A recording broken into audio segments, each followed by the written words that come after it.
다 같이 기도하고 찬양하겠습니다. 하나님 감사합니다. 이 시간에 살아계신 하나님 찬양합니다. 하나님 찬양 감사하게 하시고 영광 받아 주옵소서. 감사드리며 살아계신 우리 주 예수 그리스도 이름으로 기도합니다. 아멘. 우리 변찮은 주님의 사랑과 우리 살아계신 주님을 찬양합시다.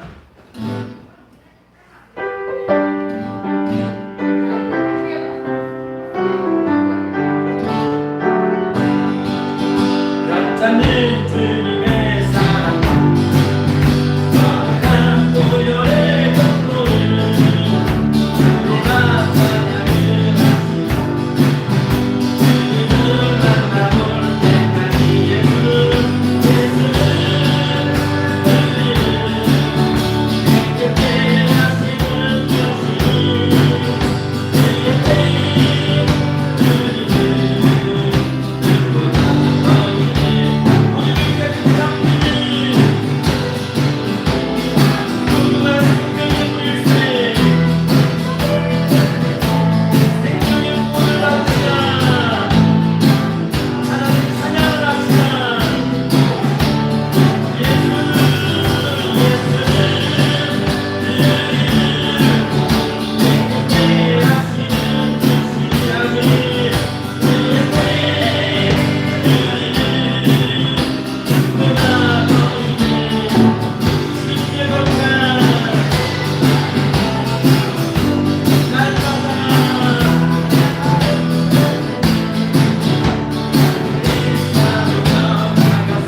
변찮은 주님의 사랑을 늘 찬양하며 살아가는 우리 목회 삶이 되기를 축원합니다. 이 시간 우리 찬양으로 하나님 앞에 영광 드릴게요. 고개 들어 주를 맞이해.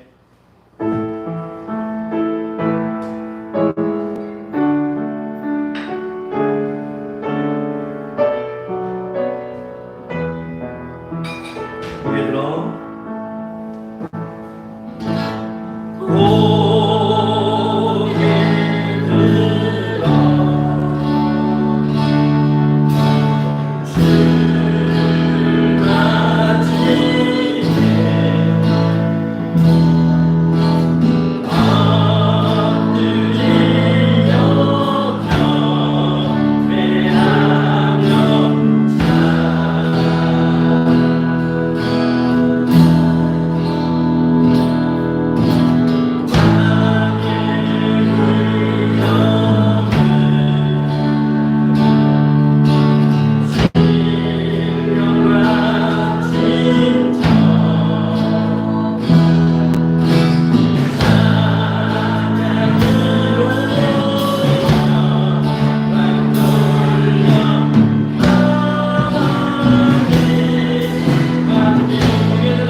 가운데 하나님께 영광 돌리는 우리 삶이 되기를 바랍니다.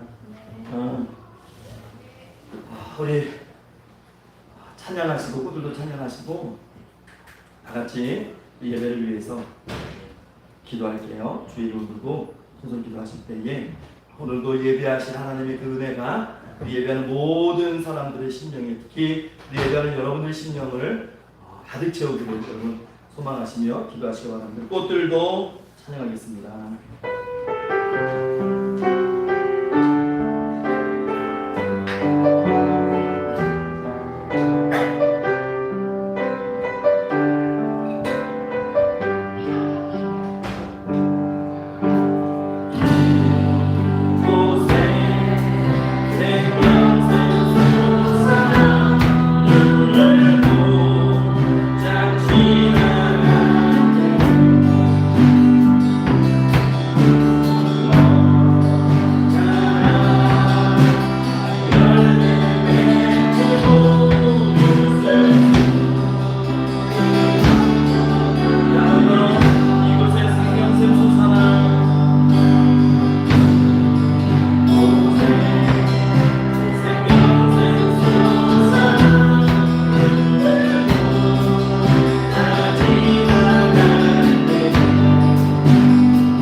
여호와를 경외하며 그의 길을 걷는 자마다 복이 있도다. 내가 내 손이 수고한 대로 먹을 것이라. 내가 복되고 형통하리로다. 내 집 안방에 있는 내 아내는 결실한 포도나무 같으며 내 식탁에 둘러앉은 자식들은 어린 감람나무 같으리로다. 여호와를 경외하는 자는 이같이 복을 얻으리로다. 아멘. 참 주신 하나님 감사합니다. 하나님, 새로이 저희들에게 주의 날을 허락하시고 이 주의 날 하나님의 구원의 은혜를 다시 한번 기억하게 하시고 하나님 앞에 나와서 그 이름을 찬양하고 그 이름 앞에 경배하고 예배하게 하시니 감사합니다. 이 시간 예배하는 모든 심령들이 영과 진리로 예배하게 하시고 하나님께서 기뻐 받아주시는 거룩한 산제물과 같은 예배되게 하옵소서. 세워지는 모든 순서마다 성령의 기름 부음 허락하시고 하나님 홀로 영광 받아주시고 악한 마귀 사탄이 회방하지 못하는 하나님 틈타지 못하는 예배되게 인도 보하여 주옵소서. 감사드리며 살아계신 우리 구주 예수 그리스도 이름으로 기도하옵나이다. 아멘.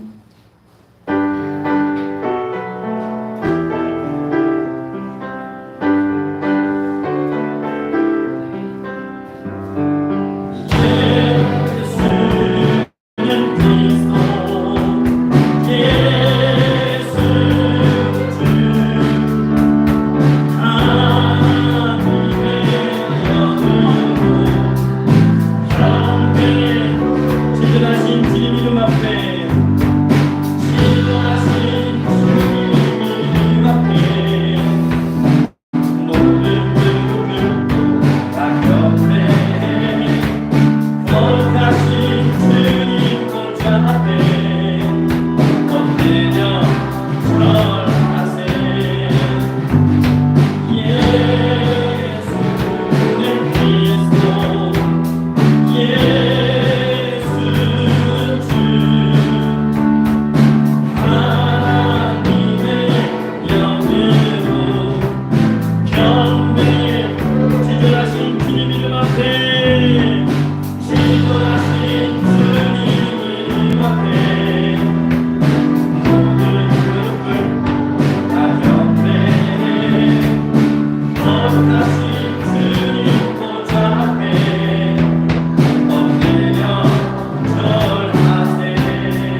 성지교독 시간입니다. 교독문 106번 감사절 두 번째 말씀입니다. 교독문 106번 감사절 두 번째 말씀입니다. 할렐루야. 우리 하나님을 찬양하는 일이 선함이요 찬송하는 일이 아름답고 마땅하도다. 여호와께서 예루살렘을 세우시며 이스라엘의 거짓자들을 상심한 자들을 고치시며 그들의 상처를 싸매시는도다. 그가 별들의 수레를 세우시고 그들을 다 있는 대로 부르시는도다. 우리 주는 위대하시며 능력이 많으시며 그의 지혜가 무궁하시도다. 여호와께서 겸손한 자들을 지키시고 악인들은 땅에 엎드려 뒤지십니다. 감사함으로 여호와께 노래하며 수금으로 하나님께 찬양할지어다. 그가 구름으로 하늘을 덮으시며 땅을 위하여 불을 준비하시니 산에 풀이 자라게 하시니 들짐승과 우는 까마귀 새끼에게 먹을 것을 주시는도다. 여호와는 나라의 힘이 세다 하여 기뻐하지 아니하시고 사람의 나라가 세다 하여 기뻐하지 아니하시고 여호와는 자기를 경외하는 자들과 그의 인자하심을 바라는 자들을 기뻐하시는도다. 아멘. 이 시간 사도신경으로 우리의 신앙을 고백하겠습니다. 나는 전능하신 아버지 하나님 천지의 창조주를 믿습니다. 나는 이 주 예수 그리스도를 믿습니다. 그는 성령으로 인되되어 긍정여 마리아에게 선하시고 문예비라에게 고난을 받아 십자가에 못 박혀 죽으시고 장사된 지 사흘 만에 죽은 자 가운데서 다시 살아나셨으며 하늘에 오르시어 전능하신 아버지 하나님 우편에 앉아 계시다가 거기로부터 살아있는 자와 죽은 자를 심판하러 오십니다. 나는 성령을 믿으며 거룩한 공교회와 성도의 교제와 죄를 용서받는 것과 몸의 부활과 영생을 믿습니다. 아멘.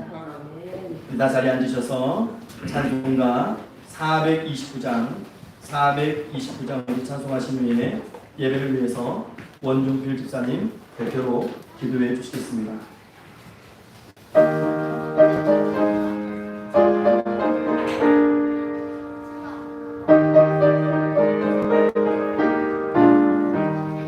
세상 모든 풍파모를 흔들어 약한 마음 낙심하게 될 때에 내려주신 주의 복을 세려라.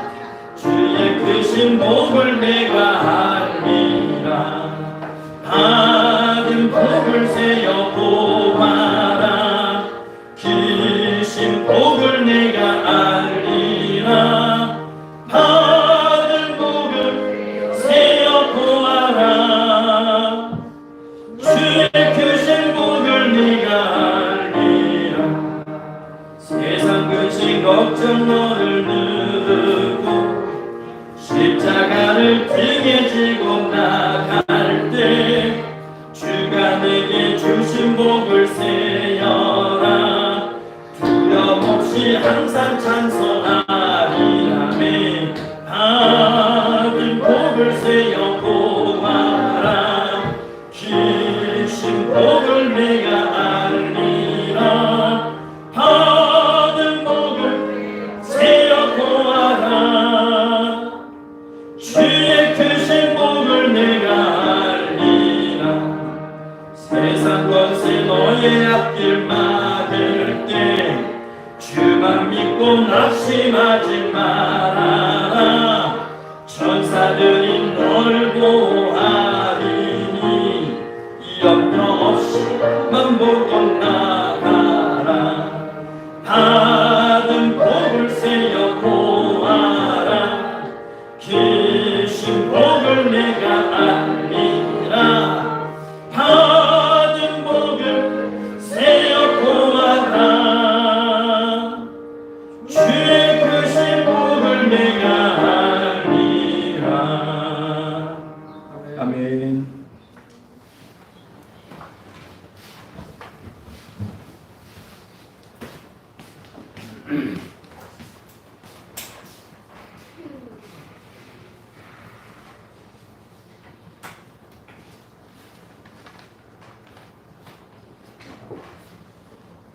전능하신 나의 주 나의 왕 여호와는 고맙고 감사합니다. 사랑합니다. 저희들의 주님을 사랑하는 줄 주님은 아십니다. 그래서 저희 평강의 가족들이 모여서 찬양과 경배를 드리오니 한없는 은혜와 사랑을 내려 주었고, 그러나 저희는 시시때때로 죄악에 습성해서 범죄할 때도 많이 있습니다. 용서하여 주옵소서. 그리하여서 성령 충만한 삶을 살게 하여 주옵소서. 성령의 열매를 충실하게 맺혀서 주님이 기뻐하는 삶을 살 수 있도록 축복해 주옵고, 기도의 능력과 전도의 열정을 갖고 살게 해 주옵소서. 그래서 저희 평강교회가 부흥의 불길이 타오르게 하여 주었고, 성령 불길이 타오르게 해 주옵소서. 각각 성도들마다 은혜와 사랑에 넘쳐서 사랑하며 용서하며 하나님의 뜻 안에서 한 마음으로 똘똘 뭉쳐서 오병이어의 기적에 만들어가는 평강계가 되게 하여 주옵소서. 오늘들의 말씀을 증거해 주실 조성훈 목사님께 성령 충만케 하시옵고, 영육간의 강건한 힘과 능력을 날마다 공급해 주셔서 피곤치 않고 고단치 않은 맡겨진 소명과 사명을 감당하게 하여 주었고, 2001년도에는 기도 제목인 노인복지센터와 지역아동센터도 부흥 발전해 주옵소서. 여기서 차세대의 예수 그리스도의 참 제자와 일꾼들이 많이 배출될 수 있도록 한없는 축복을 내려 주옵소서. 찬양을 올려드리는 비전 찬양단에 찬양을 기뻐 받아주시고, 찬양의 학생과 청년들에게 비전과 꿈을 이루어나갈 수 있도록 주님이 인도하여 주옵고, 인생을 책임지어 주옵소서. 감사와 찬양을 주님에 드리었고, 이 모든 말씀을 살아계셔서 역사하신 예수 그리스도 이름으로 기도하였습니다. 아멘.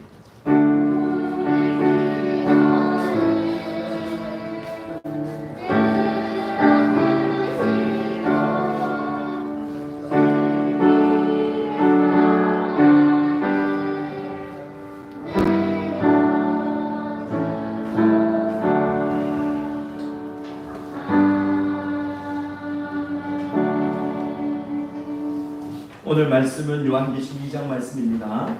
요한계시록 2장 1절부터 7절 말씀을 보겠습니다. 요한계시록 2장 1절부터 7절까지 말씀, 신약성경 400페이지입니다.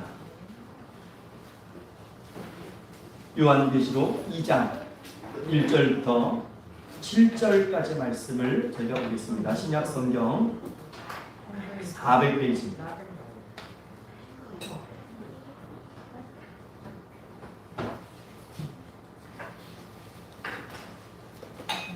우리 한 절씩 교독하겠습니다. 신약성경 400페이지 요한계시록 2장 1절부터 7절 한 절씩 교독합니다. 에베소 교회의 사제에게 편지하라. 오른손에 있는 7뼈를 붙잡고 7 금 촛대 사이를 거니시는 이가 이르시되, 내가 너희가 수고하게 하느라 하고 약한 자들을 영접하게 하는 것과 착각에 대한 자들을 시험하여 네 거짓된 것을 내가 드러낸 것과 또 내가 참고 내 이름을 위하여 견디고 게으르지 아니한 것을 아노라. 그러나 너희를 충만할 것이 아니니 너의 좋은 사랑으로 되느니라. 그러므로 어디서 떨어졌는지를 생각하고 회개하여 처음 행위를 가지라. 만일 그리하지 아니하고 회개하지 아니하면 내가 내게 가서 내 촛대를 그 자리에서 옮기리라. 오직 내가 이것이 있으니 내가 내 행위를 미워하거든 나도 이것을 미워하노라. 우리 다 같이 읽겠습니다. 귀에 있는 자는 성령이 교회들에게 하시는 말씀을 들을지어다. 이기는 그에게는 내가 하나님의 나무에 있는 생명나무의 열매를 주어 먹게 하리라. 아멘. 이 시간 에베네셀 어린 찬양단 찬양이 있겠습니다.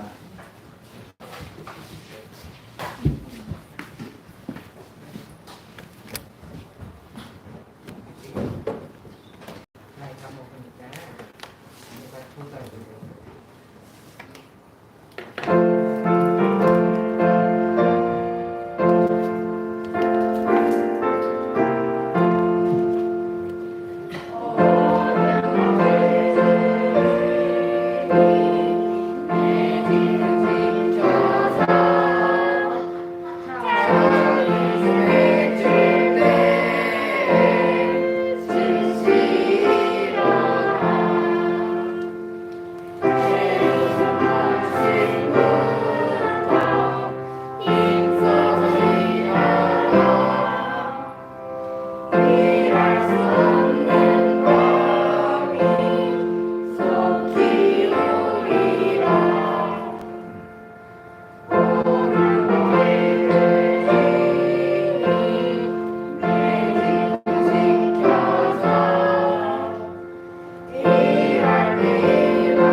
이 시간에 할렐루야 장년부 찬양단 찬양이 있겠습니다.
아멘.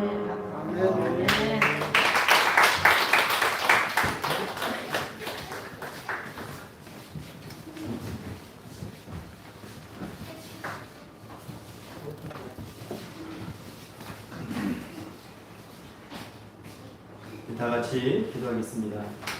참 좋은 시간에 감사합니다. 이 시간 살아계신 하나님 말씀 앞에 섭니다. 전하는 자나 듣는 자나 하나님 말씀 가운데 진리를 깨닫게 하시고 주님께서 주시는 교훈의 말씀 깊이 새겨 듣는 귀하고 복된 시간 되게 하옵소서. 감사드리며 살아계신 우리 주 예수 그리스도 이름으로 기도하옵나이다. 아멘. 할렐루야. 우리 오늘 요한계시록 2장 1절에서 7절까지 말씀 제목 한번 같이 읽어볼까요? 다시 처음 사랑 초심으로. 다시 처음 사랑 초심으로.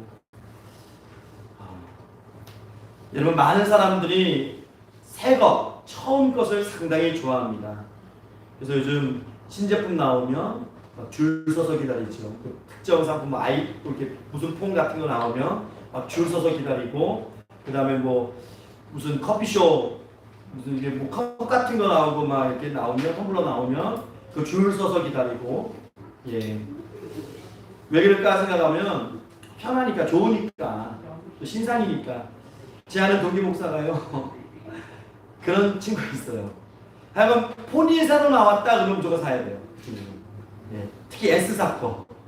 S사 폰 나왔다 그러면은, 예.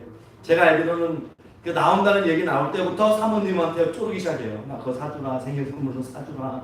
그래서 계속 쫄라서 그걸 꼭 본인 말로 득템해야 되는 그런 분들이 있어요. 좀 뭐 저는 안 그러, 저도 그래요? 저는 안 그런 것 같은데요. 네, 저는 안 그런 것 같은데 그런 분들이 있어요. 근데 자, 우리 성경을 보면요, 하나님께서요 그 처음 것, 새 것 이렇게 하나님께서 기뻐 받으시는 장면이 있는데, 창세기 4장에 보면 가인과 아벨이가 나오는데, 아벨의 제사를 받으신 이유가 창세기 4장 4절에 있어요. 우리 창세기 4장 4절 한번 읽어볼게요. 한번 읽어봅시다. 시작. 아벨은 자기도 양의 첫 새끼와 그 기름으로 드렸더니 여호와께서 아벨과 그의 제물은 받으셨으나, 여기 보면 양의 첫 새끼와 그 기름으로 드렸더니 아벨이요. 그랬더니 여호와께서 아벨과 그의 제물은 받으셨다고 말씀하고 있어요. 그러니까 하나님께서 첫 것을 받으신 것을 강조하는 그런 말씀이죠. 여러분, 오늘은 교회절기로 따지면 이제 맥주감사절입니다. 맥주감사절. 구약 이스라엘이 감사절을 2번 지켜요. 성경에 보면 맥주절과 수장절입니다. 둘 다 추수와 관련된 절기인데, 그때마다 감사절을 하나님 앞에 지켰습니다. 하나님께서 지키라 말씀하셨거든요. 그 중에 상반기에 지키는 이 절기가 맥주절이에요. 이 맥주절인데, 맥주절은 보리 농사를 추수하고 그 첫 열매를 드리는 날이 맥주절입니다. 그래서 그 전통을 오늘 이 교회가 이어받아가지고 지키고 있는 거죠. 맥주절에 관한 규정은 출애굽기 23장에 나오는데요. 출애굽기 23장 16절과 19절의 두 구절의 말씀을 우리가 한번 이 화면을 보고 한번 읽어볼게요. 16절부터 읽어보겠습니다. 시작. 맥주절을 지키라. 이는 내가 수고하여 밭에 뿌린 것의 첫 열매를 거둠이니라. 자, 19절 말씀도 읽어보겠습니다. 시작. 내 토지에서 처음 거둔 열매에 가장 좋은 것을 가져다가 너희 하나님 여호와의 전에 드릴지니라. 그러니까 맥주절은 첫 열매를 하나님께 드리는 절기예요. 그래서 맥주절의 다른 말을 초실절이라고 얘기합니다. 첫 열매를 드리는 절기다 해서 초실절이라고 이렇게 부르기도 해요. 그러면 여러분, 왜 하나님은 처음 것을 좋아하실까요? 왜 하나님은 첫 것을 좋아하실까요? 우리 사람들처럼 막 신상을 굉장히 선호하는 그런 분이실까요? 왜 하나님이 처음 것을 좋아하실까요? 사람처럼 신상을 그렇게 따지는 하나님은 아니시거든요. 그럼 왜 그러냐? 생각을 해보면요, 처음 것, 새 것에는 마음이 들어있어요. 마음이 들어있습니다. 그래서 그 마음을 하나님께서 받으시는 거예요. 우리가 그 말씀을 잠언 말씀에 하나님께서 기뻐하시는 그 말씀이 나오는데 잠언 3장 9절과 10절을 우리 화면을 보고 한번 읽어볼게요. 시작. 내 재물과 내 소산물의 처음 익은 열매로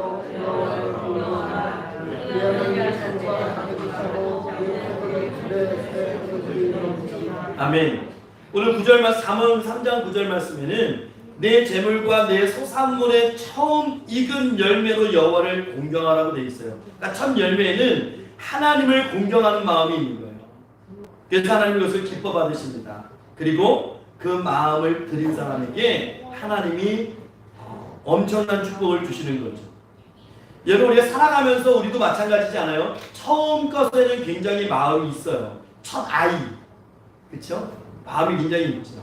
또 학교 입학해서 처음 수업 들을 때, 또 취직한 첫째 날, 굉장히 잊을 수 없죠. 또 사업 시작할 때 첫 오픈했던 날, 그리고 열심히 저축해가지고 내 집 마련한, 그래서 첫째 날, 입주한 첫째 날, 참 잊을 수 없는 거죠. 가끔 라디오 프로그램에 이렇게 듣다 보면 이사 가시는 분들이 그런 사연 많이 보내더라고요. 집 사서 이 집에서 참 행복하게 살았는데 좀 더 넓은 평수로 가니까 기분은 좋은데 뭐 20년 전에 30년 전에 처음 사서 들어갔던 그 기쁨, 그 날을 잊을 수가 없는데 이 집을 뭐 떠나게 돼서 마음이 아픕니다. 뭐 다음 들어오는 분들이 참 행복하게 살았으면 좋겠습니다. 그런 게 그 사연들을 이렇게 레드 방송 통해서 듣게 되면 처음 것에는 마음이 있구나. 그거는 사람도 마찬가지구나 하는 생각이 있어요. 그러니까 처음 것에는 뭔가 잊을 수 없는 추억, 뭔가 다른 것과는 좀 다른 그런 마음들이 있습니다. 여러분, 우리 신앙생활은 어떨까요? 우리 신앙생활도 마찬가지 아닐까요? 하나님 처음 만났을 때, 예수님 십자가 구원이 처음으로 믿어질 때, 교회 나와서 처음 직분 받을 때, 참 뭔가 마음이 새롭고 뭔가 좀 거룩한 다짐이 있었고 뭔가 좀 하나님 앞에 내가 좀 어떻게 하면 하나님을 기쁘시게 할까 막 그런 이제 마음들이 막 쏟아나 그런 시절들이 있었단 말이죠, 우리에게. 그런데 시간이 흘러가면서 그것이 타성해져요. 우리가 소위 얘기하는 매너리즘, 그냥 매번 매주에 반복되는 시간 같고 그냥 그날이 그날인 것 같고 그런, 그러니까 형식적으로만 우리가 능숙하게 되고 진실하고 좀 순수하고 순결한 마음들을 좀 많이 놓치고 그렇게 신앙생활할 때가 많지 않은가 하는 생각들을 좀 하게 됩니다. 그래서 성경 말씀은 우리가 처음에 품었던 그 순수한 마음, 초심이라고 얘기하죠. 오늘 본문에서는 처음 사랑이라고 표현하고 있어요. 그것을 잃지 말아라. 그 마음을 가지고 항상 신앙생활을 하라고 말씀하고 있는 거예요. 여러분, 바울이 에베소 교회 성도들에게 쓴 편지를 보면 이런 구절이 나옵니다. 에베소서 6장 24절 말씀을 우리가 화면 보고 한번 읽어볼게요. 시작. 우리 주 예수 그리스도를 변함없이 사랑하는 모든 자에게 은혜가 있을지어다. 사도 바울이 에베소 교인들에게 보낸 서신에 이런 말씀이 있는 거예요. 그리스도를 사랑하는데 어떻게 사랑해야 돼요? 변함없이. 이게 중요한 겁니다. 변함없이. 처음부터 끝까지 항상 진실되게 순수하게 예수님을 사랑하는 것이 굉장히 중요합니다. 오늘 본문에서도 처음 사랑, 초심을 강조합니다. 우리가 요한계시록을 봤는데요. 요한계시록은 AD 1세기 때, 1세기 말엽에 사도 요한이 기록한 책입니다. 우리가 전세기에 의하면요, 사도 요한이 에베소에서 복음을 증거해요. 복음을 증거하다가 그 당시 로마 황제 도미티아누스에게 잡혀가지고 처벌을 받는데 그 처벌이 굉장히 끔찍해요. 끓는 기름가마 솥에다가 사도 요한을 집어 던졌습니다. 막 펄펄 끓는 기름가마에다. 근데 사도 요한이 안 죽고 나와요. 안 죽고 나와요. 그러니까 이 황제가 굉장히 당황해요. 이거 어떻게 할 수가 없잖아요.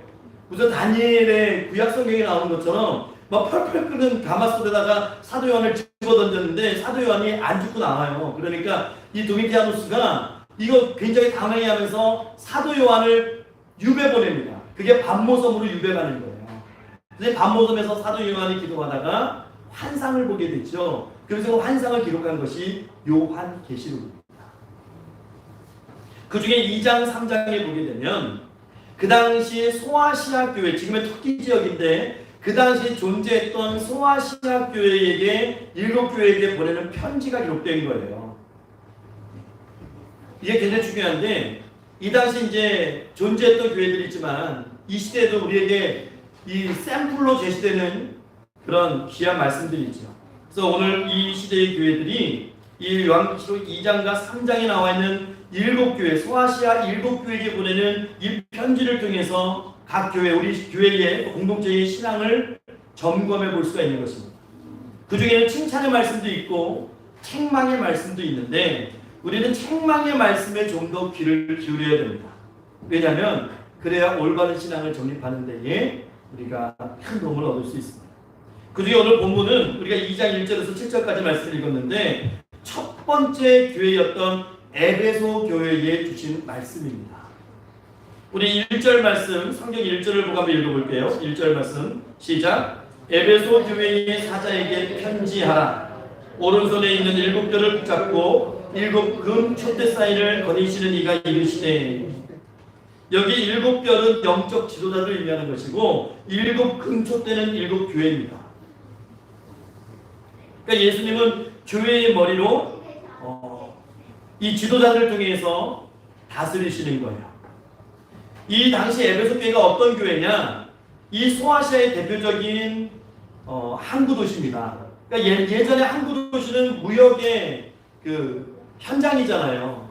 그러니까 굉장히 상업이 발달하고 굉장히 번성한 문화를 소유한 곳들이 다 항구 도시들이에요. 고린도도 그랬고요. 에베소도 마찬가지입니다. 그런데 이 에베소는요, 우리가 사도행전에서부터 알 수 있는 것처럼 아데미 신전이 있어요. 아데미 신전. 그러니까 아데미가 뭐냐면 이 그리스 신화에 보면 최고의 신이 제우스잖아요. 제우스의 딸이 아데미입니다. 아데미. 근데 이 아데미는 풍요의 상징이기도 하지만 이 성교의 상징인 신이에요. 그러니까 얼마나 타락한 신전인지 알 수 있죠. 이방인들이 와가지고 이 신전에 와서 우리가 생각하는, 그래도 우리나라는 좀 점잖잖아요. 우리나라는 기독교가 들어오기 전에 그래도 뭐 불교가 뭐 좀 유행했고 도교가 유행했고 뭐 유교가 유행했고 그래서 점잖은 종교들이 들어왔어요. 그런데 이 당시에 이 아데미 신전은요 그냥 매운 굴이라고 보시면 돼요. 그래서 돈 몇 푼 내고 거기서 그 제사를 진내하는 그 여인들과 그냥 나뒹구는 그런 장소예요. 그게 신전이라고 일컬어지는 곳이에요. 이런 곳에 있는 교회니까 얼마나 이 도전이 심했겠어요. 얼마나 어려운 신앙생활을 했겠습니까? 그래도 에베소 교회 교인들은 유혹을 이깁니다. 고난을 이깁니다. 그리고 이단, 자칭 사도라 하는 자들과 니골라당의 그런 거짓된 말씀들을 다 퇴치하고 진리를 수호했어요. 이것만 봐도 굉장히 칭찬받아 마땅하죠. 그러니까 칭찬받습니다. 그런데 이 에베소 교회에 안타깝게도 책망의 말씀이 있어요. 이런 것들을 다 칭찬해 주시는데 하나님이, 주님이 책망하시는 말씀이 있는데 그것이 4절 말씀입니다. 우리 4절 말씀 한번 읽어볼게요. 시작. 그러나 너를 책망할 것이 있나니 너의 처음 사랑을 버렸느니라. 처음 사랑을 버렸느니라. Your first love인데 이 처음 사랑을 버렸어요. 이게 처음 사랑이라는 게 무엇이냐면 초심이잖아요. 그러니까 예수님을 처음 믿기 시작했을 때, 교회가 처음 세워졌을 때 그때의 그 사랑이란 말이에요. 그 마음을 잃어버렸다는 거예요. 그러니까 그들이 이 타락한 세상과 싸워서 이겼고 거짓된 복음을 증거하는 자들을 배척하고 진리를 수호하는 건 정말 칭찬받아 마땅한 일들인데, 하나님 보시기에, 주님 보시기에 한 가지 책망할 게 있는데 처음 사랑을 잃어버렸다 이렇게 말씀합니다. 그 순수하고 뜨거웠던 그 믿음, 그 마음을 상실한 것 아주 치명적인 거죠. 여러분, 신앙이라고 하는 것은요 머리로만 이해하는 것이 아니에요. 머리로만 이해하는 것이 아니에요. 신앙은 말씀의 지식도 중요하지만 그 순수한 마음, 그 순수한 믿음으로 내가 예배하고 봉사하고 전도하고 내 삶 속에서 말씀이 든든히 세워져 가는 것, 그것이 신앙인의 삶의 모습이에요. 그런데 말씀만 지식만 많아지면 제가 예전에 우리 그 학생들한테 이런 표현을 쓴 적이 있는데 어른들은 아실지 모르겠어요. 졸라맨이라는 캐릭터가 있어요. 졸라맨은 머리만 되게 크고 팔다리는 굉장히 그냥 하나의 선입니다. 머리만 커요. 머리만. 이게 신앙인이 그렇게 되면 지식만 되게 많아가지고 행하지 않아요. 그러면 예수님 시대에 예수님께 책망받은 바리새인들처럼 되는 거예요. 바리새인들처럼. 에베소 교회가 겉보기에는 문제가 없어 보여요. 굉장히 칭송받을 말인데 처음 사랑은 눈에 보이지 않거든요. 사람들이 봤을 때 문제가 없다고 생각하거든요. 근데 하나님은 우리 사무엘상에 보면 주님께서 하나님께서 말씀하시잖아요. 하나님은 중심을 보시거든요. 근데 그 중심이 무너진 거예요. 중심. 그러니까 그냥 형식적인 신앙, 매너리즘에 빠진 형식적인 신앙에 그냥 이게 머무르는 겁니다. 마치 이런 거지요. 부부가 같이 살면서 겉보기에는 전혀 문제가 없어요. 남편은 나가서 돈 벌어오고 아내는 집안에서 아이들 잘 건사하고 잘 키웁니다. 전혀 문제가 없어 보이는데 대화가 없고 애정도 없고 각방 쓰고 각자 통장 쓰고 외부에서 옆집에서 보면 아무 문제 없어요. 좋은 직장 다니고 아이들 잘 키우고 근데 집에 와서 보면 사랑이 없고 그게 심각한 거 아닙니까? 하나님의 그 마음을 보시는 거예요.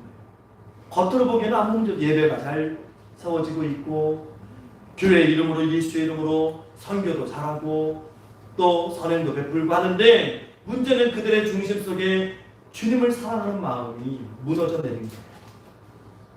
에베소 교회 신앙이 이랬던 겁니다. 그러니까 초심을 잃어버린 교회, 처음 사랑을 잃어버린 교회였어요. 그래서 이 교회에 대해서 예수님이 엄중히 경고하십니다. 그 경고의 말씀 오늘 본문 5절에 나와 있는데 5절 말씀을 한번 읽어볼게요. 시작. 그러므로 어디서 떨어졌는지를 생각하고 회개하여 처음 행위를 가지라. 만일 그리하지 아니하고 회개하지 아니하면 내가 네게 가서 내 촛대를 그 자리에서 옮기리라. 그러니까 언제 어디서 그렇게 됐는지를 돌아보고 회개하라는 거예요. 회개하라는 거예요. 회개는 방향 전환하는 거예요. 유턴. 우리가 길 운전하다가 잘못 가면 유턴 받잖아요. 저는 이게 운전할 때요. 저분이 저 앞에 가는 분이 굉장한 그 운전을 좀 잘하는 능숙한 사람이다. 아니면 초보 내지는 좀 미숙한 분이다라는 거를 느끼는 게 언제냐면은 운전이 좀 미숙한 분은요.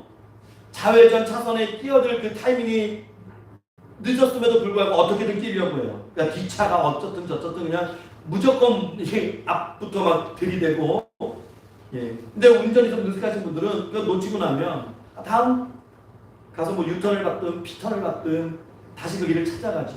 근데 요즘 뭐 내비가 워낙 잘 돼 있어가지고 여러분 회개는요 유턴하는 거예요. 내가 잘못됐으면 유턴하셔야 돼요. 그냥 바득바득 옮기면서 가시면 안 되는 거예요. 예? 그럼 회복하라고 지금 말씀하시는 거죠. 회개하고 처음의 일을 가지라는 것은 유턴해서 다시 회복하라는 말씀이에요. 그렇게 하지 않으면 주님이 말씀하셨는데 촛대를 옮긴다고 말씀합니다. 촛대를 옮긴다는 것은 교회를 없애시겠답니다. 굉장히 두려운 말씀이죠. 그 이후에 실제로 에베소 교회가 어떻게 됐을까요? 한때 교회가 부흥하고 성도들이 많은 축복을 받았지만 흐름의 역사 속에서 사라지고 말죠. 지금은 터키 지역에 있어요. 이 소아시아 지역에 터키 지역들에 있는데 저는 가보지 않았지만 이 터키 지역에 성지순례 갔다 오신 목사님들 말씀 들으면 이 에베소 쪽의 고대 유적지를 보게 되면 정말 크게 번성했던 곳임을 알 수 있고 근데 그 교회의 터가 폐허가 돼서 지금 남아있다는 거죠. 그리고 터키는 복음 전도하기가 굉장히 힘든 이슬람 국가가 되어 있습니다. 그래서 거기 선교사님들 목숨 걸고 가시죠. 네, 잘못 선교하면 막 이슬람 교도들이 와가지고 막 살인을 저지르고 그렇게 합니다. 뿐만 아니죠. 유럽의 교회들도 역시 마찬가지죠. 유럽이 기독교가 굉장히 융성했던 지역 아닙니까? 대륙이었는데 지금 어떨까요? 교회들이요 그냥 다 그냥 관광지로 전락해 버렸어요. 관광지로. 저 유럽 교회들은요 렌트해줘요. 주일날은 교회로 쓰는데 거기는 우리 한국 교회처럼 그냥 이런 교회가 그냥 주일날만 드려지고 아주 나이 많으신 몇몇 분이 오셔서 그 큰 예배당을 사용하시니까 그걸 유지하기 위해서 평소에는 파티, 맥주바 뭐 그런 파티하는 장소로 돈을 받고 그 교회당을 렌트해 줍니다. 그러니까 평소에는 뭐 젊은이들이 거기서 막 술 마시고 막 그렇게 했던 그런 장소에 주일날 들어가서 다시 예배드리고 또 렌트해 주고 그러니까 조롱을 당하고 점점 세력해 갔죠. 그리고 반면 지금도 이제는 무슬림이 유럽 대륙을 굉장히 뒤덮고 있죠. 그래서 유럽 재보구마라고 하는 타이틀을 가지고 지금 피선교지가 돼서 선교사들이 오히려 유럽에 가서 선교 활동을 한단 말이죠. 즉 그렇게 된 거예요. 그러니까 우리 한국 교회도 우리 한국 교회가 뭐 이렇게 자랑할 수 있는 게 아닌 거예요. 이게 어떻게 될지 모르는 거예요. 우리 한국 교회가 정말 세계 북 역사에 유례 없는 짧은 기간에 정말 이렇게 기독교의 교회가 많이 세워진 나라가 되었지만 하나님 보시기에 처음 사랑을 잃어버렸다라는 진단을 받게 되면 촛대가 옮겨집니다. 그러니까 우리가 자랑할 수도 있는 그런 상황이 아닌 것이죠. 그래서 주님은 우리에게 회개하라고 말씀합니다. 돌이키라고 말씀합니다. 길을 잘못 들었으면 정확한 목적지가 있기 때문에 유턴하라고 말씀하시는 거예요. 그러면 축복하신다는 거예요. 주님께서 회개하라고 하실 때는 그건 축복을 전제로 하는 말씀입니다. 그래서 오늘 7절을 보면 하나님의 나그네 있는 생명나무의 열매를 먹게 하시겠다고 말씀하시는데 이 나그는 천국을 의미하는 거거든요. 그러니까 영생의 축복을 주시겠다고 말씀하시는 거예요. 현재와 미래에 축복해 주시겠다고 말씀하시는 거예요. 그렇기 때문에 교회도 다시 초심으로 돌아가야 되고 우리 개개인도 초심으로 돌아가셔야 돼요. 주님 처음 만났을 때 그 기쁨, 눈물 흘리면서 회개하면서 내가 이제 주님 영광에서 살아가야지 내 욕심 내려놓고 내 탐심 내려놓고 내가 그렇게 살아가야지 생각했던 그 마음으로 돌아가셔야 돼요. 그때의 감격, 그때의 감사, 그때의 열심을 여러분 회복하셔야 되는 거예요. 그것이 유턴하는 거예요. 첫째 우리 첫 번째로 한번 생각해 봅시다. 우리가 구원받았을 때의 감격을 회복해야 돼요. 나 같은 죄인에 의해서 주님께서 십자가 달리시고 그것이 막 믿어지기 시작하고 막 말씀이 그리워지기 시작하고 막 교회 오고 싶고 막 감격스럽고 내가 교회 가서 과연 내가 이 세례를 받아도 되나? 내가 교회 가서 이렇게 내가 이 직분을 받아도 되나? 그런 마음들이 막 들었던 그 나를 굉장히 낮게 여겼던 그게 애통하는 마음, 가난한 자의 심령이거든요. 그 복이 있다고 주님이 말씀하셨던 그 감격을 여러분 회복하셔야 돼요. 그런데 우리가 시간이 지나면서 환경과 조건에 따라서 상황에 따라서 그것이 자꾸만 흔들리는 거예요. 감격이 사라지는 거예요. 여러분 구원의 감격은 마치 심장의 박동과 같은 거예요. 여러분 심장의 박동이 없으면 죽은 거예요. 우리 구원의 감격이 없으면요 신앙도요 건강한 신앙이 아닙니다.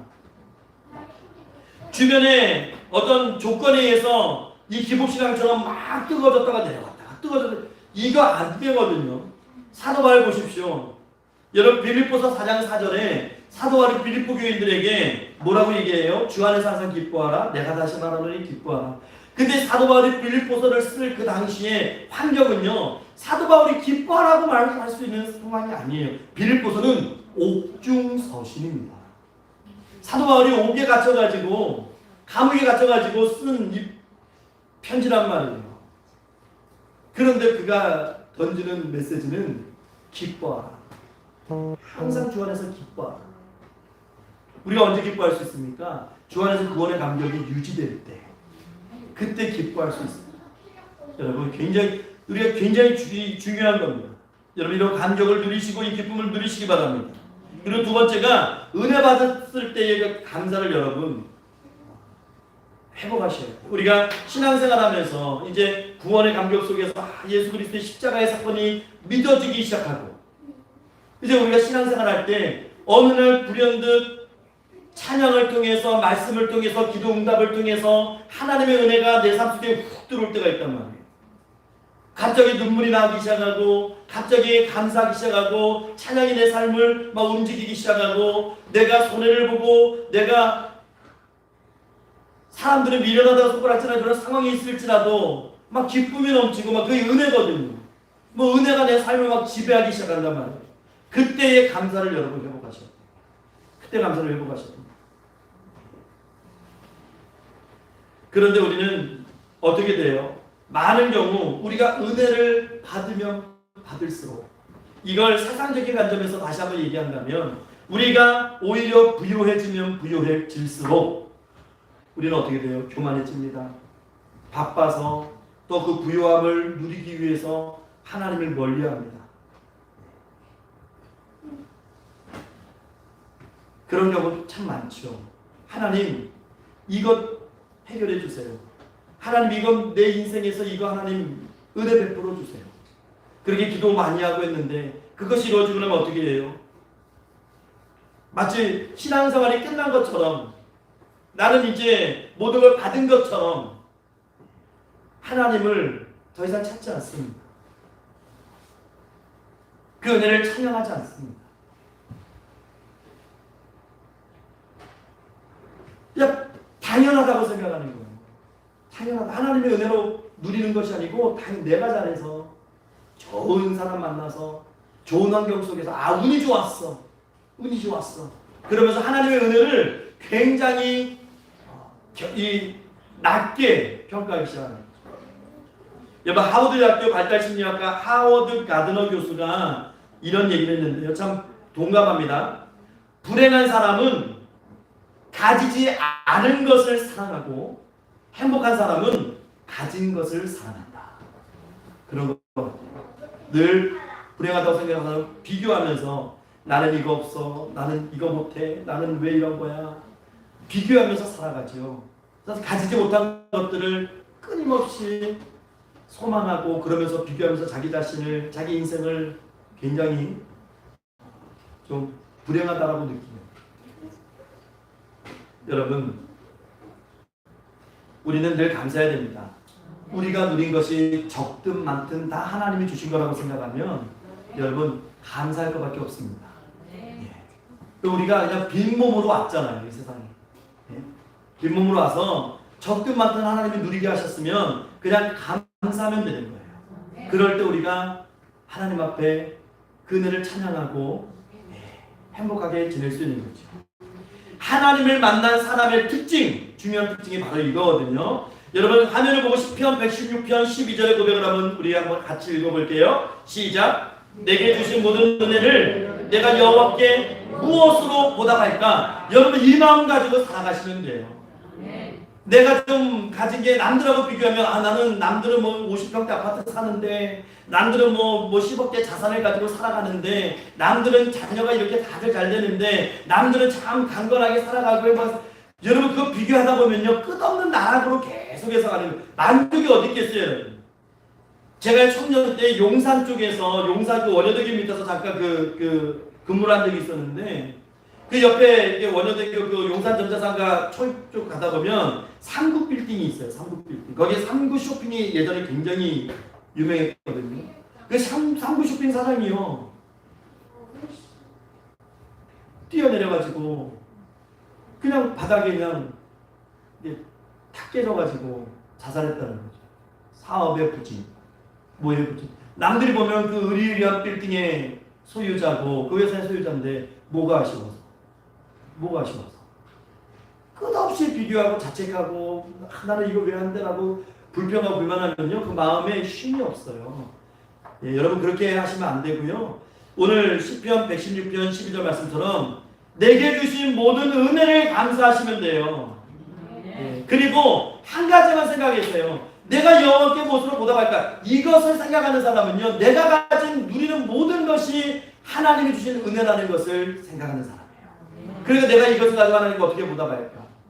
나에게 있는 것, 내 주위의 어려운 이웃들에게 나누고 베풀고 그렇게 살아가는 것. 여러분 이 시대에 많은 이 청소년들이 부모를 존경하지 않는 시대를 우리가 살아가는데 이 청소년들이 부모를 존경하는 그 부모의 모습이 어떤 모습인지 아세요? 뭐 용돈 많이 주는 부모, 뭐 고급차 타고 외제차 타고 떵떵거리고 아니에요.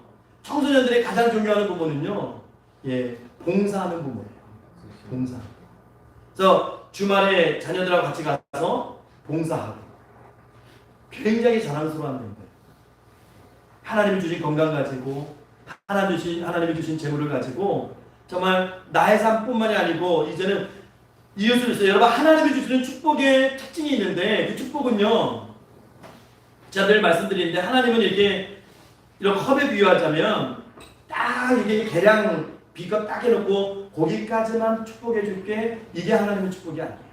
하나님의 축복은요 넘쳐버립니다. 넘쳐가지고 왜 넘치느냐, 그 넘치는 원리를 아셔야 돼요. 왜 넘치는 거는 언뜻 보면 이게 쓸데없이 소비되는 것 같고 낭비되는 것 같죠? 아니에요. 하나님의 은혜가 넘치는 원리는요, 그 내 삶에 넘치는 원리를 통해서 내 주위 사람들에게 그 은혜가, 그 축복이 흘러가는 거예요. 그래서 내 주위 사람들이 그 은혜를 같이 누립니다. 그 축복을 같이 누립니다.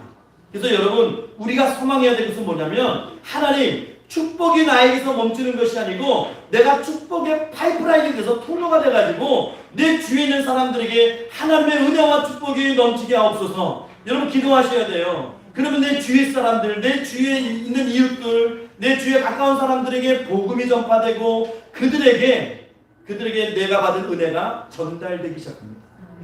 그것이 하나님이 넘치는 축복으로 주시는 이유예요.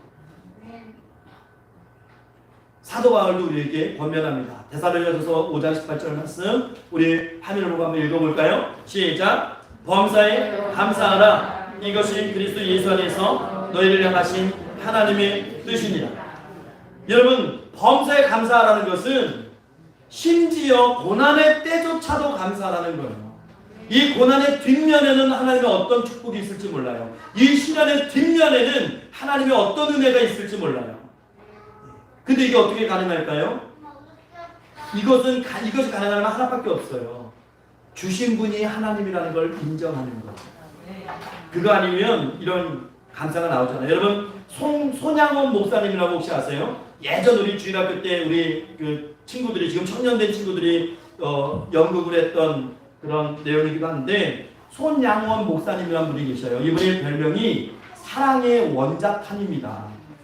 아마 그 당시에 핵폭탄이 없어서 그렇지, 핵폭탄이 있었으면 사랑의 핵폭탄이었을 거예요. 이분이 사랑의 원자탄인데, 왜 원자탄이냐? 우리나라가 해방됐죠. 해방된 다음에 이 남한의, 이 남쪽에 좌익과 우익의 대립이 굉장히 심했어요. 그런데 그 당시 여순반란 사건이 일어나잖아요. 이 손양원 목사님 아들 2명이 있었는데, 이 2명이 다 전도 중에 좌익 세력의 사람들에게, 좌익 세력의 사람에게 살해를 당합니다. 죽임을 당했어요. 2 아들이 있는데 2 아들이 다 죽었어요.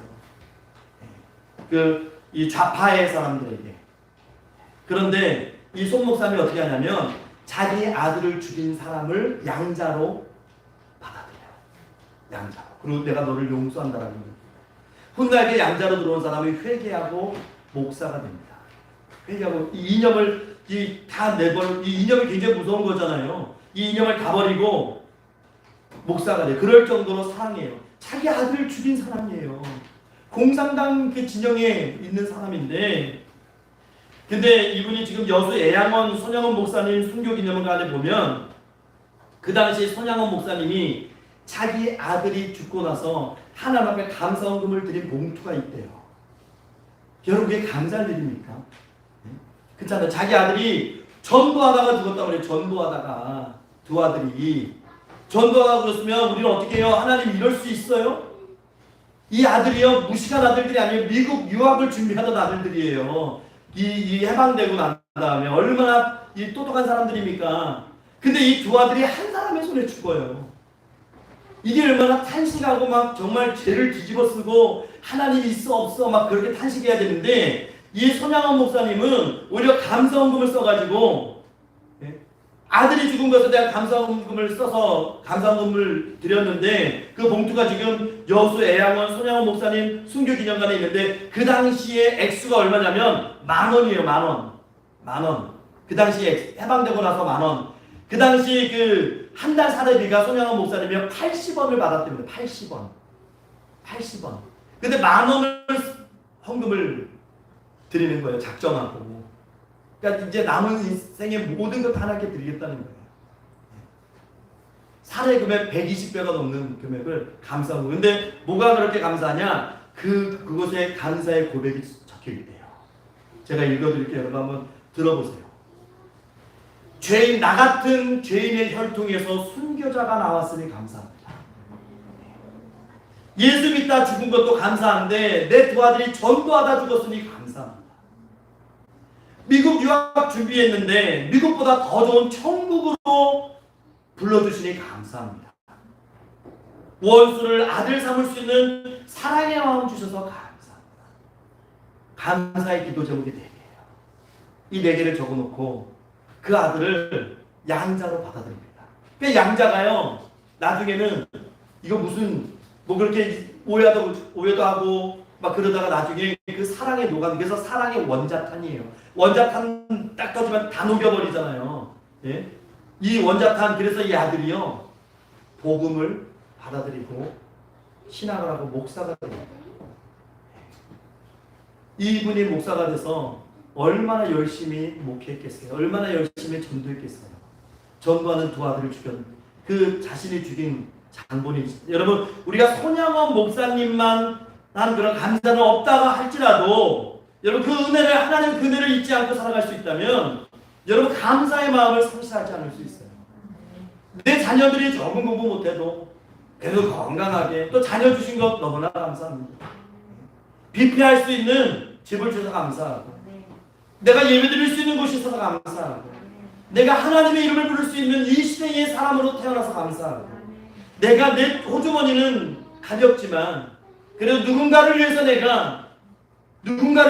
호주머니를 열 수 있는 그런 물질이 있어서 감사해요. 여러분, 그런 항상 감사함으로 행복한 인생 되시기 바랍니다.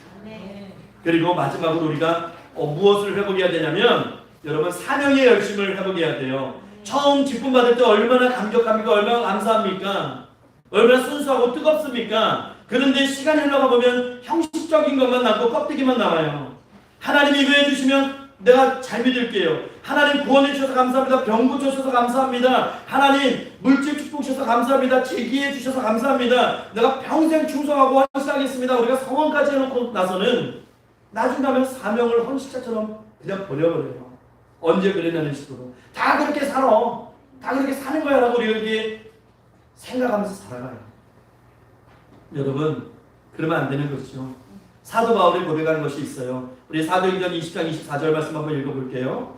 시작.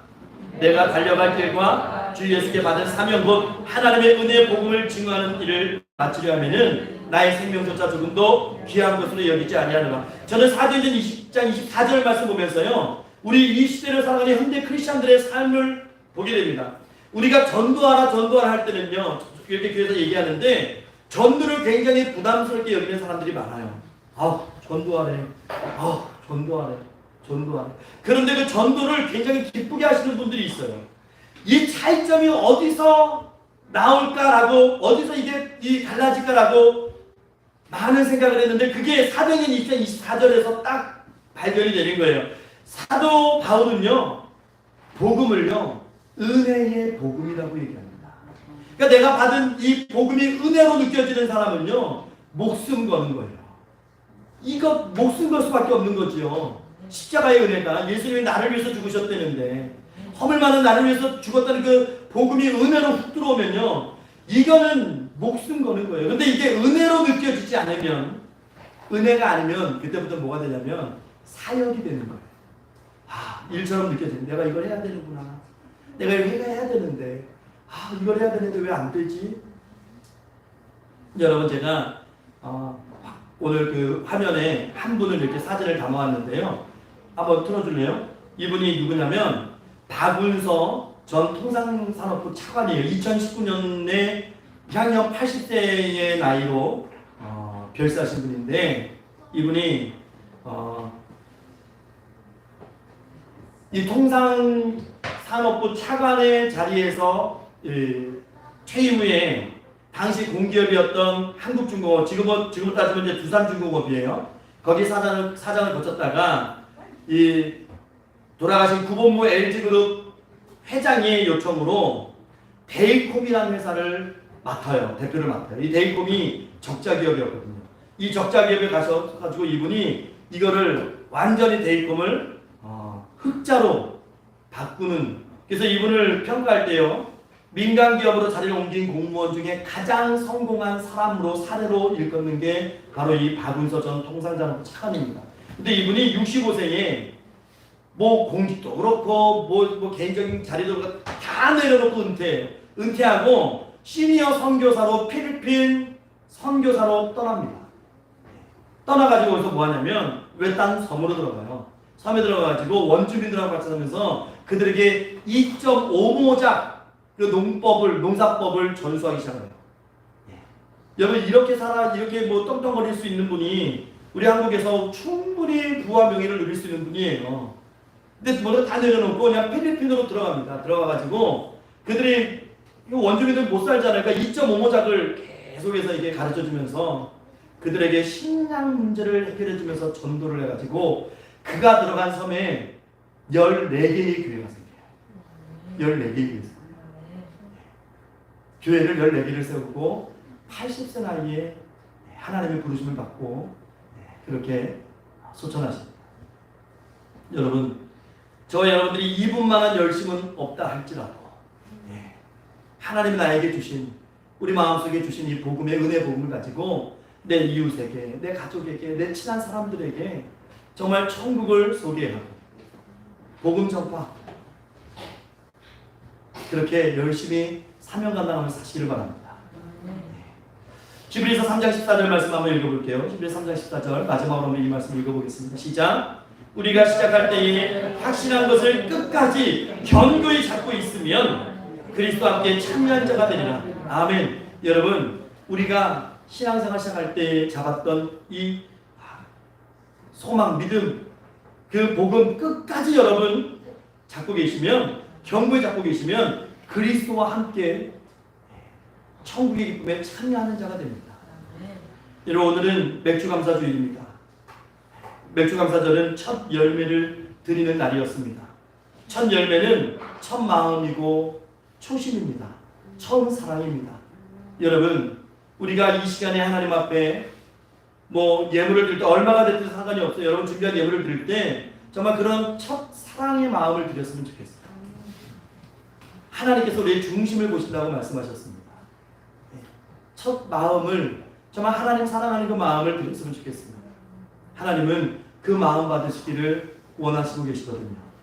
오늘 특별히 더 감사드리는 것은 우리가 맥주감사주일 헌금은 이 헌금은 우리가 섬기는 선교지라든가 아니면 또 여러 곳에 우리가 이렇게 감사하는 마음으로 섬기는 예물로 드리기로 계획을 하고 이렇게 매년 지키고 있는데, 정말 오늘 이 시간 하나님께 드려주는 맥주감사금이 귀하게 쓰임받는 것에 대해서 정말 감사하는 마음이 있어요. 얼마 전에 헝가리에 지금 계시는, 우리가 지금 선교하고 있는 우리 주보에 뒤에 보면 헝가리에 계시는 한종희 목사님이 헝가리에서 이제 개척을 하시려고 준비하고 계셔요. 헝가리에 지금 우리나라 그 산업체들이 많이 들어간다고 해요. 대기업들이. 그래서 예배 드릴 곳들이 별로 없다고 합니다. 그래서 이분이 헝가리에서 이제 안 되겠다 뜻을 정하고 예배 처소를 이제 계약을 해서 개척을 해야 되겠다, 이렇게 기도 중에 계획 중에 계시다고 해요. 그래서 오늘 드려진 맥주감사헌금이 적은 물질이지만 그곳에 일부가 쓰임받기를 소망하는 마음으로 이렇게 계획하고 있습니다. 또 하나는 우리 교회가 노인복지설을 위해서 계속해서 기도를 해왔어요. 몇 년 동안 계속해서 기도를 해왔었는데, 지난주에 우리가 제가 노인복지 설립을 위한 교회 통장을 개설했습니다. 계획으로는 시편 말씀 보면 하나님께서 내 입을 넓게 열라 내가 채우리라 말씀하셨거든요.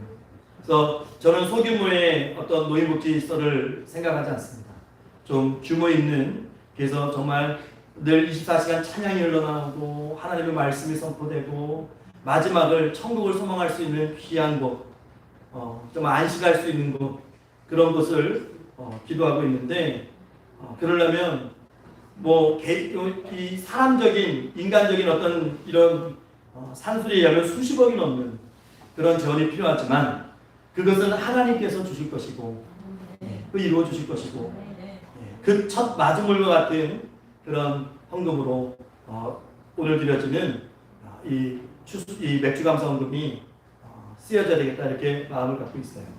여러분, 참 감사한 것이죠. 이 시대 하나님께서 그런 소망을 주시고 이 산 속에, 정말 이 산 속에, 이 깊은 산 속에 하나님이 그런 뜻을 세워 주시고 기도하게 하시고 마음을 한 공동체가 한 마음을 가지고 준비하게 하시고, 그것이 언제가 되었든 간에 하나님의 때에 그것이 이루어질 때 그것을 위해서 우리는 기도하는 것이죠. 너무나 감사한, 정말 2011년도 이 맥주 감사 주일인 것 같습니다. 여러분, 예수님 잘 믿으시기 바랍니다. 그리고 우리가 언젠가 하나님이 부르실 때 감사과 기쁨으로 하나님 나라에 들어가는 그런 소망을 가지고 좀 하나님 주신 축복을 누리고, 그 축복을 가지고 내가 움켜쥐고 욕심가득 살아가는 것이 아니고 정말 하나님의 은혜가 된 주위 사람들에게 풍성히 전달할 수 있는 그런 삶을 꿈꾸시는 저 여러분 되시기를 부활하신 우리 주 예수 그리스도의 이름으로 축원합니다. 기도하겠습니다. 참 좋으신 하나님 감사합니다. 오늘 귀한 맥주 감사 주일입니다. 하나님, 이 시간 우리의 마음 첫사랑 초심을 하나님께 드립니다. 하나님, 우리의 마음 받아주시고 우리의 예배를 받아주시고 우리의 소망을 받아주시고 우리의 기도를 받아주시고 우리의 예물을 받아주시옵소서. 하나님, 그리고 이 시간에 예배하는 모든 자들에게 축복해 주시고 그 마음을 잃지 않고 살아갈 수 있도록 그 마음 가지고 늘 하나님 앞에 그 은혜를 감사하며 살아가는 우리의 삶이 되게 하옵소서. 감사드리며 살아계신 우리 주 예수 그리스도 이름으로 기도하옵나이다. 아멘. 우리 이 시간에 다같이 찬송가 94장 찬송하면서 준비하신 예물 하나님 앞에 봉헌하겠습니다.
세상 자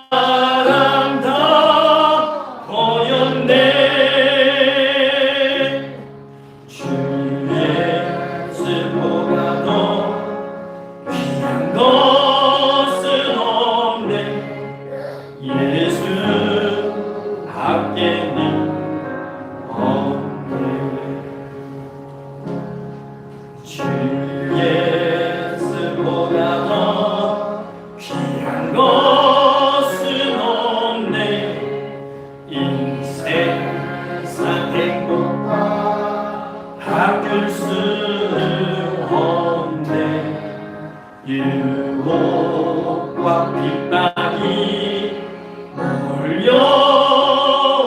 몰려와도 주 섬기는 내 맘 변치 않네. 세상 즐거움 다 버리고 세상 자랑 다 버렸네.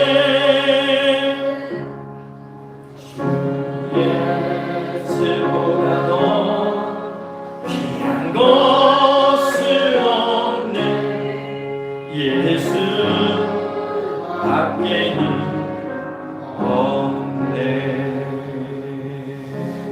아멘. 부원 기도하겠습니다. 참 주시네 감사합니다. 이 시간 우리 사랑하는 평강의 성도님들 하나님 앞에 나오매 빈손으로 나오지 아니하시고 주님 하나님 이 시간 주님 사랑하는 그 마음을 가지고 그 구원의 은혜를 감사하는 마음으로 즐거이 이 시간 하나님 앞에 예물을 드립니다. 하나님 기뻐 받아주시고 훈명하여 주시옵소서.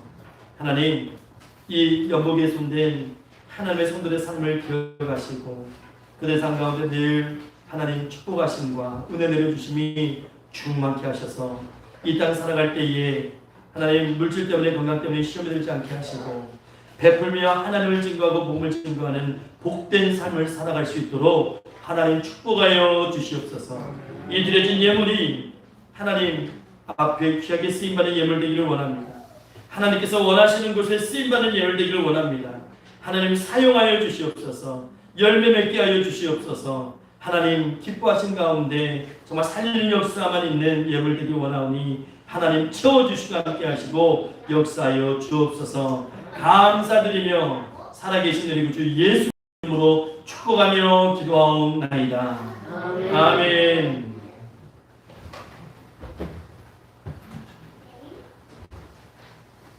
이 시간 성도의 기도 시간입니다. 우리 서로 다 같이 인사 나누겠습니다. 예, 주님의 이름으로 예 사랑합니다. 예 반갑습니다. 예 환영합니다. 예 축복합니다. 예, 우리 교회 소식 주보 뒷면 참조하시기 바랍니다. 우리 성령 충만한 신앙생활 하시기 바라고요. 여러분 2021년 표 우리 다 같이 한번 읽어볼까요? 시작. 하나님 편에 서라. 그리고 강하고 담대하라. 여러분 강하고 담대하게 신앙생활 하시기 바랍니다.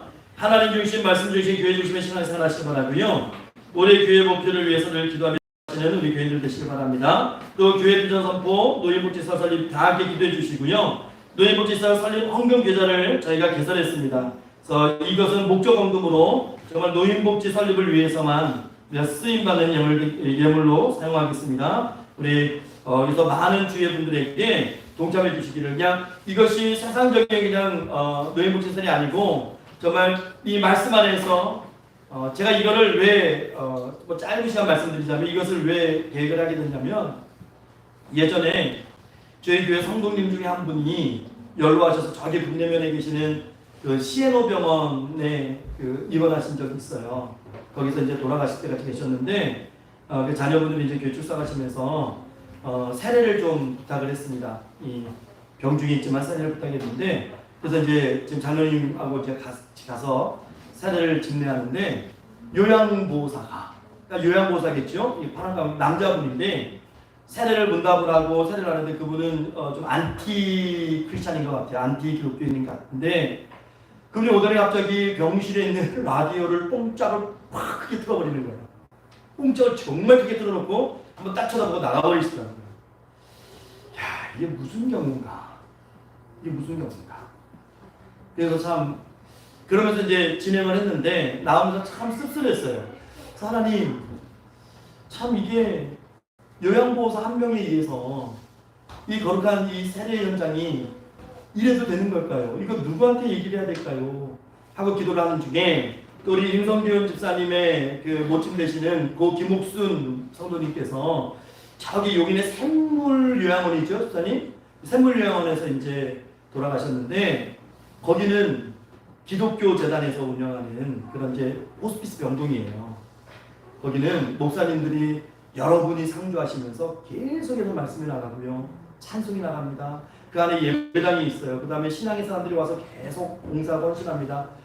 제가 거기 그 김복순 선생님이 계실 때 몇 번 가서 예배도 드리고 같이 기도도 하고 또 이제 구원의 그 확신에 대한 응답도 하고 있었는데 신앙이 더 좋아지셨더라고요.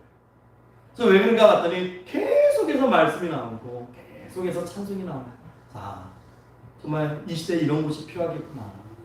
그래서 제가 그때부터 이제 소망하면서 하나님께 기도하기 시작했어요. 하나님, 보게 하신 것도 하나님이시고 경험하게 하신 것도 하나님이시고 또 마음을 주시고 기도하게 하신 분도 하나님이시니 이루시고 영광 받으실 분도 하나님이십니다.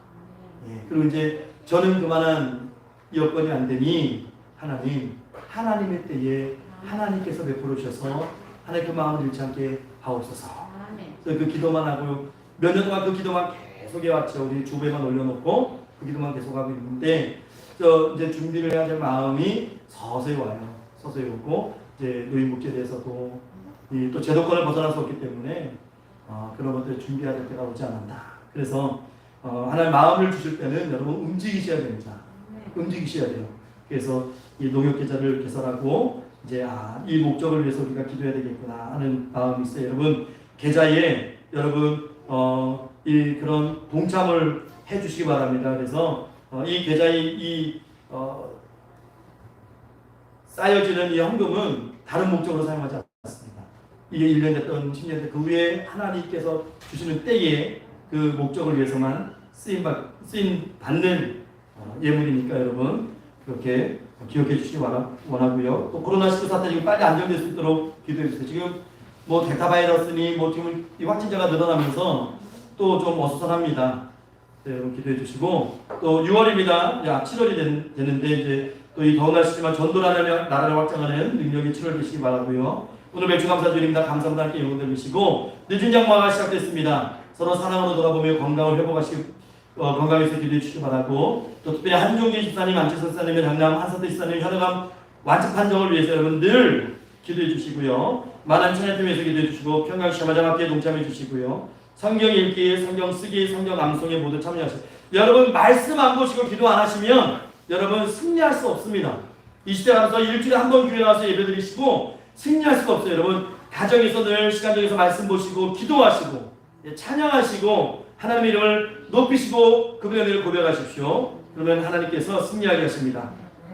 오늘 이 자리에 우리 우하윤, 우하진 아빠 되시는 우리 아빠 되시는 분께서 같이 예배를 드리셨어요. 우리 감사합니다. 감사한 마음입니다. 반갑습니다. 우리 박수로 우리 감사합니다. 예, 감사하고 이 시간에는 우리가 우리 성도님들 중에 건강이 안 좋으신 분들이 많이 계셔서 우리 성도님들의 이름을 불러가면서 기도하는 짧은 시간이지만 기도하기를 원합니다. 우리 야고보서 5장 15절 말씀 보면 믿음의 기도는 병든 자를 구원한다고 분명히 말씀하셨어요. 야고보서 5장 16절 말씀 보면 병이 낫기를 위해 서로 기도하라고 말씀하셨습니다. 여러분 우리 말씀에 의지해서 믿음 가운데 기도합시다. 우리 주보 뒷면에 이름이 있어요. 우리 송윤자 권사님 팔다림 저림 문제, 또 안채 사님 목 디스크 회복을 위해서, 유감 사님 온전한 컨디션 회복을 위해서, 한섭대 사님 혈액암 완치 판정을 위해서, 또 최남현 선도님, 윤광호 선도님, 김주사 선도님 지금 연락하신 중에 계십니다. 강건함을 위해서 여러분 기도해 주시고, 최현순 선도님 어지러움증, 또 임성규 집사님 또 강건함, 또 김규수 선사님 이 강시설 척추염의 완전한 회복을 위해서 여러분 이 시간에 주의 이름을 부르고 이 성도님들의 이름을 불러가면서 여러분 다 같이 기도하겠습니다. 주여 하나님 감사합니다. 은혜 가운데 하나님을 불러주시고 아버지 평강교회 공동체로서 아버지 하나 되게 하시고 감사합니다. 그러나 하나님 이 시간에 우리가 간절히 기도하기는 하나님 공동체의 아픈 이 주체들이 너무나 많습니다. 하나님 이 시간 깨끗이 하게 해주셔서 여호와 앞에 하나님께서 안수하시고 아버지 예수님의 부여의 능력이 그들의 삶 가운데 임하여서 아버지 손님 정사를 판단하는 문제를 문제가 해결되게 하시고 안치사님 몸뚱이가 온전히 회복되게 하시며 유가시사님 아버지 컨디션이 온전히 회복되게 하시고 한사님 아버지 하나님 이 혈액암 판정도 아버지 하나님 완치 판정을 받아서 이 마지막 때에 하나님 간증자로 하나님의 이름을 높이는 아버지 쓰임받는 집단 되게 하시고 아버지 천하는 사도가 주는 문제 해결해 주시고 아버지 최선을 어쩌면 얘기해 주시고 찬열 선생님과 윤가우 선생님과 김자 선생님의 아버지 기력이 아버지 하나님 다시 한번 하나님 은혜 가운데서 주어지는 놀라운 은혜를 있게 하시고 하나님 아버지 임세사님 열매에 강건하게 하셔서 아버지 올라갈 때마다 아버지 강건케 하시며 김규현 선생님 아버지 강규선 선생님을 깨끗이 넣는 아버지 놀라운 은혜의 역사만 있게 하옵소서. 하나님 이 시간 낫게 하시는 주님의 은혜가 능력이 임하게 하옵소서. 하나님 축복하시고 그들의 삶을 주장하게 주옵소서. 이 시간에 우리 또 다 같이 기도하기는 임재웅 청년 지금 경찰학교에서 4개월 동안 또 교육받고 나와야 되는데 잘 교육받을 수 있도록 정말 믿음을 견고히 세우는 시간이 되게 하시고 정말 하나님과 교제하는 시간 되게 할 수 있도록 하나님 앞에 기도해 주시고 또 허설림 청년 출산이 9월에 있습니다. 이 태아도 산모도 더 강건할 수 있도록 여러분 이 두 청년을 위해서 우리 이름을 부르고 다 같이 통성으로 기도하겠습니다. 주여 하나님 감사합니다. 우리 임재웅 청년 하나님 아버지 은혜 가운데서 붙잡아주시고 오늘까지 지켜주셨습니다. 하나님 함께해 주시옵소서. 아버지 경찰학교에 있습니다. 하나님 떨어져 있어도 외롭지 않도록 두렵지 않도록 지켜주시고 좋은 사람들 붙여주시고 믿음의 사람들 붙여주셔서 그 4개월이라는 시간이 정말 주님과 온전히 교제하고 주님 안에서 정말 인생의 모든 것들을 다시 한번 계획하는 복된 시간 될 수 있도록 하나님 축복하여 주시옵소서. 하나님 늘 저주시고 공부하시는 하나님 은혜만 있게 하여 주옵소서. 하나님 또 소림 청년 영육에 강건함을 허락하셔서 하나님 생명을 허락하셨사오니 아버지가 생명을 끊어서 청년에게 아버지 하나님 강건함을 주시고 순산의 축복을 주시고 그 태속의 생명에게도 하나님 아버지 강건함 주시고 은혜와 축복을 주셔서 이 때의 마지막 때 하나님 아버지 정말 하나님 뜻을 이루는 복된 아이 될 수 있도록 하나님 기쁨의 아이 된 축복의 아이 아버지 함께서 인정하시는 믿음의 아이 될 수 있도록 하나님 축복하시고 함께 주시옵소서. 아버지 부족한 것들을 지어주시고 하나님 아버지 정말 아버지 하나님 모든 것들 하나님 복수의 은혜 가운데 있어 잘 준비나갈 수 있도록 하나님 크신 은혜 가운데 함께하여 주시옵소서. 이 시간 다같이 일어나셔서 찬송가 628 찬송하시고 1절에서 찬송하시고 축도로 예배를 마치겠습니다.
내가 있으나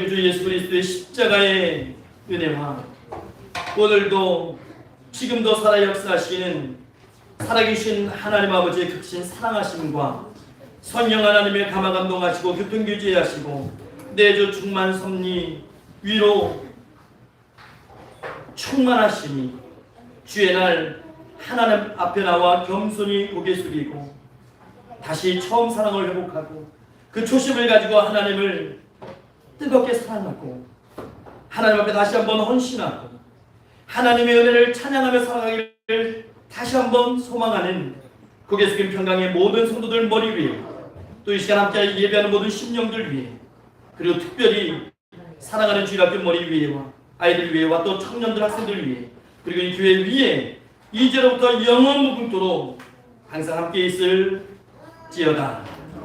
아멘.